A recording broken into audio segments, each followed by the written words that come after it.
Hi guys, kumusta po kayong lahat? I'm back for another video that I am going to share with you today featuring the Flower Show 2024 here in Hong Kong. So actually guys, mahilig po talaga ako sa flowers. Yan po talaga yung totoo. So bawat video na kinukuhanan ko sa flowers, detalyado po talaga. Kasi minsan lang po nangyayari sa buhay natin na masaksihan po natin ang mga ganitong shows, which is dito po tayo sa ibang bansa po nakasaksi ng ganitong klaseng flower show. So, syempre, bilang flower lover, talagang sinusulit ko po talaga ang bawat flower na nakikita ko. Kaya naman guys, sinusulit ko po talaga ang pag-video sa mga flowers na to, especially sa mga imported na flowers na makikita lang po natin bihira sa panahon ng flower shows. So ayan po. By the way guys, welcome back to my channel. At sa lahat po ng mga nandito na ngayon naka-tune in, big love shoutout po sa inyong lahat. Sa lahat po ng mga tahanan na umpon guys sa labi, thank you very much po. Sa lahat po ng mga admins at saka syempre sa mga members na nandito pa rin po na nagsusupport sa aking mga videos. Though ang aking mga videos ay parang series, ito po yun guys, sinasadya ko po talaga to for remembrance in the future. Na pagtanda ko, syempre may remembrance ako na nakapag-work ako sa ibang planeta. At syempre, nakapag-video tayo sa iba't ibang places. At syempre, na-video natin yung ang flower show. So, ayan. So, my family and friends, new YouTube friends, new subscribers, new likers, thank you very much po sa support.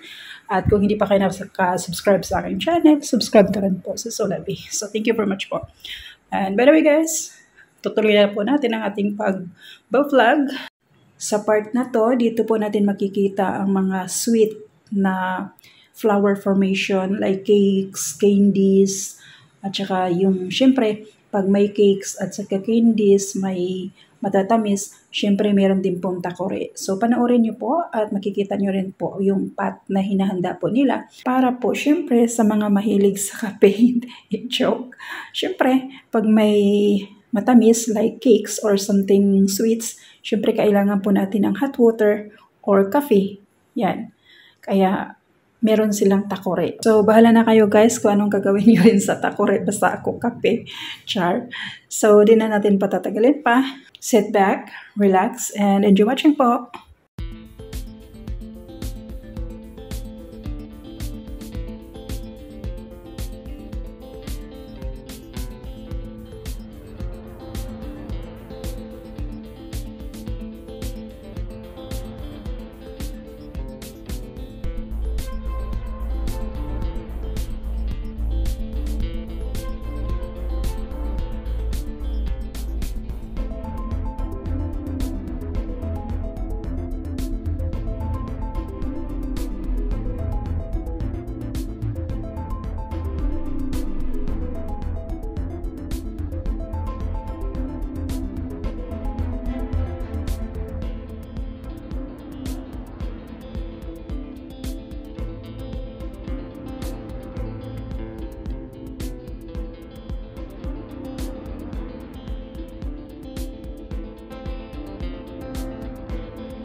That ends our part 4 sa ating Flower Show 2024 here in Hong Kong.